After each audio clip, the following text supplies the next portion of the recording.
Right? And I'm not playing no games. Yeah.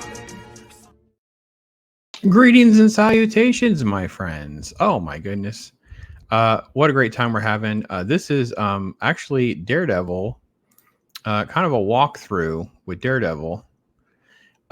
This is issue 170. We're going to do 170, 171, 172. I'm taking folks through Daredevil, the Frank Miller era, where he takes over total control of the art, of the writing, of course, and he just makes incredible dramatic moves and changes right from the get-go. And I want to kind of go through why this is so good, why people love this, why it influenced the original Netflix series so much. And this is a great jumping in point that we can touch on even a little bit later on. So anyway, so this is the third issue where Miller has sort of, as I call it, total control. So he'd done several issues for months in 1980 and 1981, January 1st, first of the year. You know, it's kind of like a Frank, you have total control.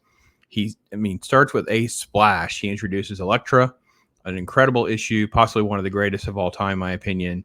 And then, of course, you have this elevation of Bullseye, where the last issue, 169, he focuses on Bullseye and really makes him a formidable foe to Daredevil. And then we go to Kingpin. So the story begins that there's a hit out on Kingpin, basically from the other crime lords in the city.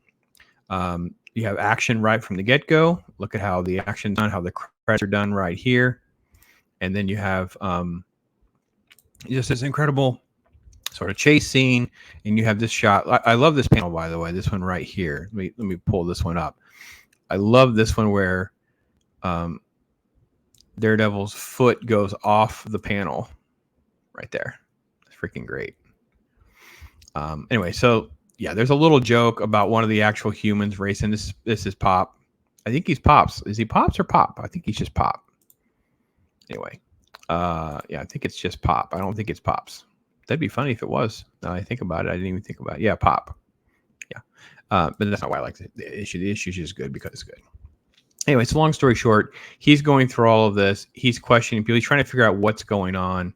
And reality is it's taking his journey through the city on these different chases, and he's figuring out that basically Kingpin is not in the country. He's in Japan, and he's there surrounded, and he's there training. So we get where is Kingpin, and then we get this shot of Kingpin, basically this giant human surrounded by these Asians, and basically they're instructed to attack him. And this is him taking on multiple people and just coming out completely on top. Just he is not technically considered superhuman, but this kind of behavior, this kind of stuff is just literally incredible. Then this person brings bearer bad news, and this is how Kingpin deals with him before his wife Vanessa walks in. This is Vanessa. Excuse me, boss. Anyway, so and it's kind of like, they cover for him, they kind of do whatever. And he basically, gives her a little kiss on the cheek. And it's kind of like, listen, I'm gone straight. I've kind of turned my ways around. I want to be with you. You're more important. And this is the essence of Kingpin.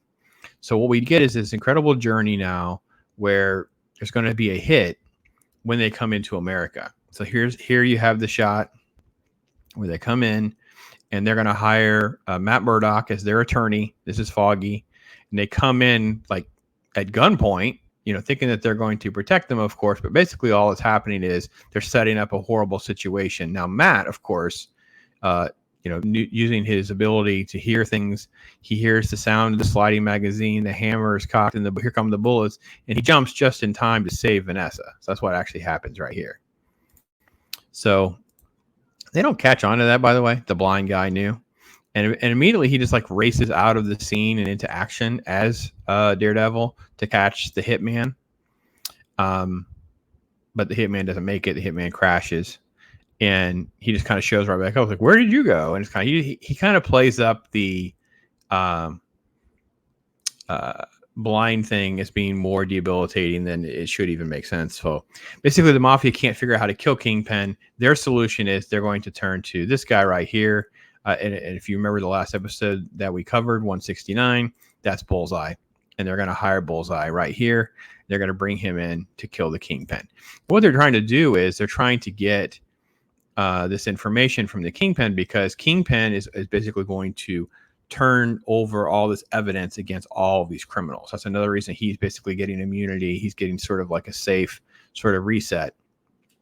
And Daredevil's like, no, I have to come here. I got to help, man. And it's like, you can't do this.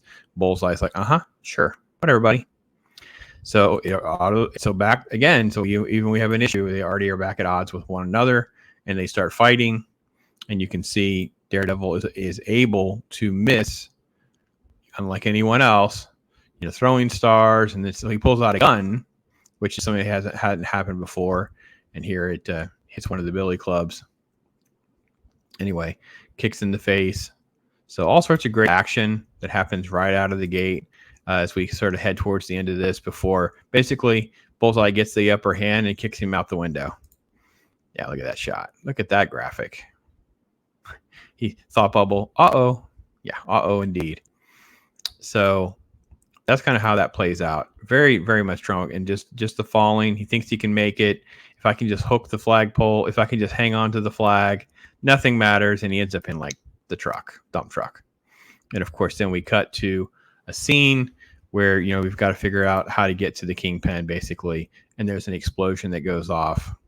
And he's playing both sides. He kind of has to. He kind of has to do this thing. I have to kill out of love. It sickens me, basically. They have men, they have guns, they have money, but I'm the Kingpin. I created this criminal empire that they presume to rule. I can bring it down piece by piece. And basically, it's all my enemies will die, each and every one. Like, he knows that he can't stay out of the game. He has to keep going in order to keep Vanessa safe. And then we move into the next one. And again, just incredible drama that just keeps building and building and building. The cover for that, them fighting. And this is the monthly issue here. He shows up in the trash.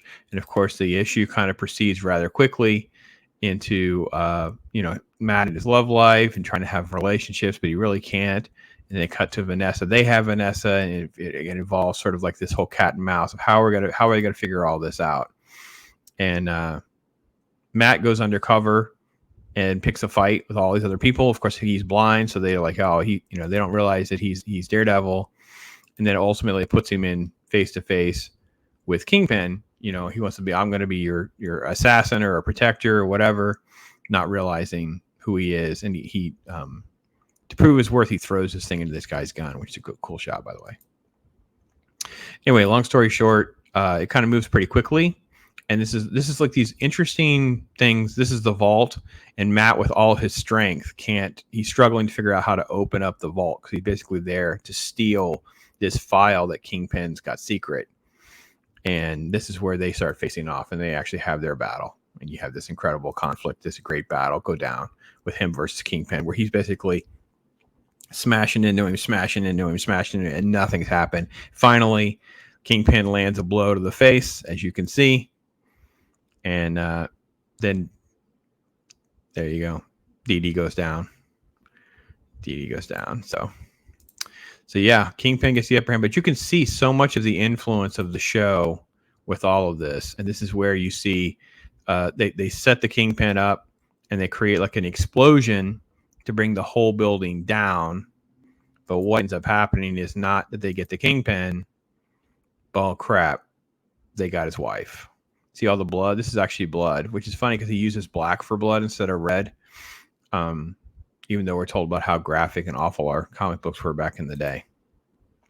And he is just mortified and frustrated, and he's just, he doesn't cry, but he is just like, we got to get you out of here. The mobs, these police are coming, mob's going to be here, whatever.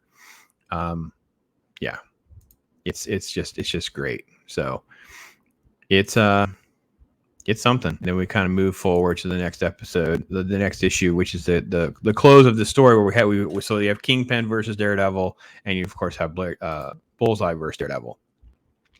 So the drama and the tension just keep building. The drama and the tension is what makes this go, really. So they basically throw, when they caught Daredevil, they throw him in this little sewer thing. So you have the opening sequence. I'm going to skip ahead of how he actually figures out a way to survive all of that and get out of it. And look at how Miller changes the color schemes here when he comes out here, and then the next page you've got all this stuff with them talking about it. So this is the narration from the guy, like, you talk to me what actually happened. So the narration becomes these like fainted pale blue.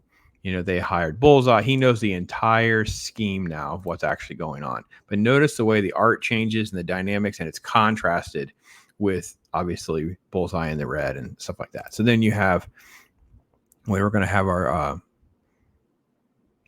tensions build with Bullseye, and of course people don't respect this guy. They think he's nothing. So he has this little shot. Remember in the movies how they'd have these shots, and there's like him. He makes this little paper thing, and just bam, kills a fly. Yeah. So yeah, he's freaking boss when it comes to this kind of stuff.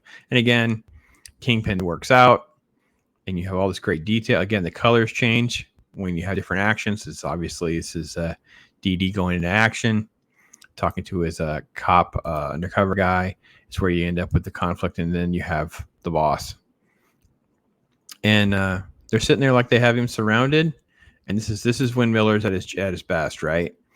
And I still have Bullseye here, so all the gang leaders are there. Kingpin sits here, and then it becomes real clear because you could fire a bullet into my brain, or you can consider me hiring you as future employment. And immediately Kingpin lays out this pitch, and you start to realize that his genius and his manipulation makes him so much more dangerous than just the physicality, just the strength, the brute strength. And then of course he realizes who the spy is, so he has to deal with that. And then he basically is just, I can't go on like this. I have to be the Kingpin. I can't stay out of it. I've got to be who I don't want to be. And it's just a gradual transition. He does get shot, and he's like, yeah, you got to take me to the hospital. There's some garbage in my office because he murdered the guy. Take me to a doctor. So yeah, Bullseye basically almost like his lackey. Can you imagine that? This deadly assassin is the Kingpin's lackey. That's kind of where we end up at this before they end up having to face off again in another great battle with Bullseye and taking out his gun. They're going hand to hand and all of that. And basically it's like, who's going to choke who out first is basically how this basically culminates. And that's where we take the episode down. And then you get, there was this brilliance in this issue where when they're in the city, you have this constant thing about homeless people, and they're asking for food and they're doing whatever. And it's kind of this weird little thing that keeps happening in the background. And you feel like Miller put it there just for the depth of the city and all of that. But in fact, there's an epilogue, and in the epilogue, we see what's really happening.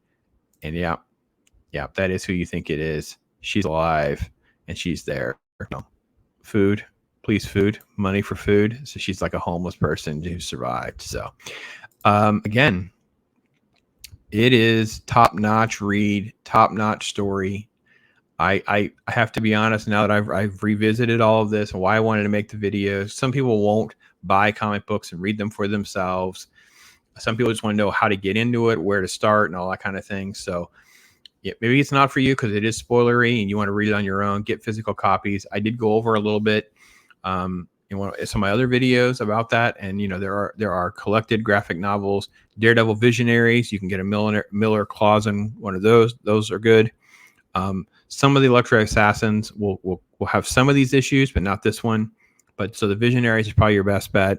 You can get that at a pretty reasonable price. Some of these issues can be somewhat pricey because you get even $10 a piece. You're talking about $30 for that story, and that's quite a bit of money. So anyway, so that's it. That's kind of where I'm at. I wanted to share that with you guys. I appreciate your time and all your support with Pops. And again, I always welcome the comments, always welcome the feedback, what you'd like me to talk about. Trying to be more committed in the routine, try to figure out how to balance things between movies and TV and comics and foreign film and independent and all the stuff going on. So you're driving the train. You just have to be able to communicate with me so I know what you guys want. So, but I'm Hops. Thanks again so much.